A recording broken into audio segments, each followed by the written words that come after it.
El pescador convertido en piedra. Historia del apóstol Pedro. Pedro, antes llamado Simón, era un pescador del mar de Galilea. Junto a su hermano Andrés vivía de lanzar redes cada día, enfrentando el sol, el viento y la incertidumbre del mar. Pero todo cambió cuando un hombre llamado Jesús de Nazaret le dijo: «Sígueme y te haré pescador de hombres».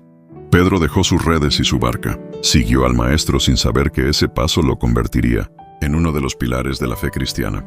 Fue testigo de milagros asombrosos, paralíticos que caminaban, ciegos que veían, panes multiplicados, tormentas calmadas. Una noche, en medio de una tempestad, Jesús caminó sobre el mar.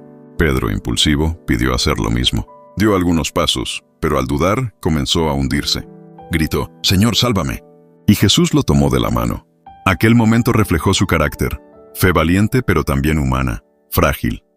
Pedro fue también el primero en declarar: «Tú eres el Cristo, el Hijo del Dios viviente». Jesús le respondió: «Tú eres Pedro, y sobre esta piedra edificaré mi iglesia». Pero incluso las piedras tiemblan. En la última cena, Pedro prometió nunca negar a su maestro. Sin embargo, cuando Jesús fue arrestado, el miedo venció su valentía. 3 veces negó conocerlo. Y cuando el gallo cantó, Pedro recordó las palabras de Jesús y lloró amargamente. Tras la resurrección, Jesús lo buscó. En la orilla del mar, luego de un milagro de pesca similar al primero, Pedro se lanzó al agua para correr a su Señor. Alrededor de un fuego, Jesús le preguntó 3 veces: «¿Pedro, me amas?». Y 3 veces Pedro respondió con humildad: «Tú sabes que te amo». Jesús le dio su misión: «Apacienta mis ovejas». Pedro fue restaurado. El pescador que cayó fue levantado por amor. En Pentecostés, lleno del Espíritu Santo, predicó con poder. Miles creyeron. Sanó enfermos, desafió autoridades y lideró la iglesia naciente con fe firme. La tradición dice que fue martirizado en Roma. Pidió ser crucificado cabeza abajo, por no sentirse digno de morir como su Señor. Así, el pescador se convirtió en roca. Su vida fue una historia de fe, fracaso, perdón y victoria. Pedro nos enseña que Dios no busca a los perfectos, sino a los dispuestos. Que en nuestras caídas, Jesús no nos rechaza, nos restaura. Pedro, del temor a la firmeza. La vida del apóstol Pedro es un reflejo poderoso de la transformación que Dios puede obrar en un corazón dispuesto. Un simple pescador del mar de Galilea, sin estudios, sin fama, sin gran sabiduría humana, pero con un alma valiente, sincera, a veces torpe, pero abierta al llamado divino. En él se cumple la promesa de que Dios no elige a los capacitados, sino que capacita a los que elige. Pedro fue impulsivo, saltó del bote para caminar sobre el agua sin pensarlo 2 veces. Habló cuando nadie más lo hacía, incluso reprendió a Jesús cuando no entendía su misión.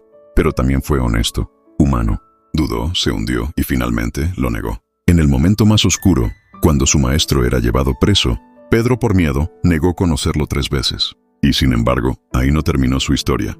Cuando el gallo cantó, Pedro no huyó del dolor de su error. Lloró amargamente, no por vergüenza externa, sino por haber fallado a quien más amaba. Y Jesús, que ya sabía que caería, lo miró con amor, no con juicio. Ese momento fue el inicio de una restauración. Pedro fue roto, pero para ser reconstruido. Después de la resurrección, Jesús lo encuentra nuevamente en la orilla. No le reclama. Le hace una pregunta 3 veces, una por cada negación. «¿Pedro, me amas?». Y en esa triple afirmación, el pescador herido es restaurado. Jesús no solo lo perdona, sino que lo confía como pastor. «Apacienta mis ovejas». Esa es la esencia del amor de Dios. Nos corrige, nos purifica, pero nunca nos descarta. Pedro, el que dudó en las aguas, el que negó por miedo, es el mismo que luego predica con valentía en Jerusalén, sanando enfermos, enfrentando a los líderes religiosos y dando su vida por Cristo. Su debilidad fue usada por Dios para mostrar su fuerza. Su historia nos enseña que los fracasos no son el final, sino una oportunidad para comenzar de nuevo con mayor profundidad. ¿Y nosotros? ¿Cuántas veces hemos dudado, temido, negado con nuestras acciones al Señor?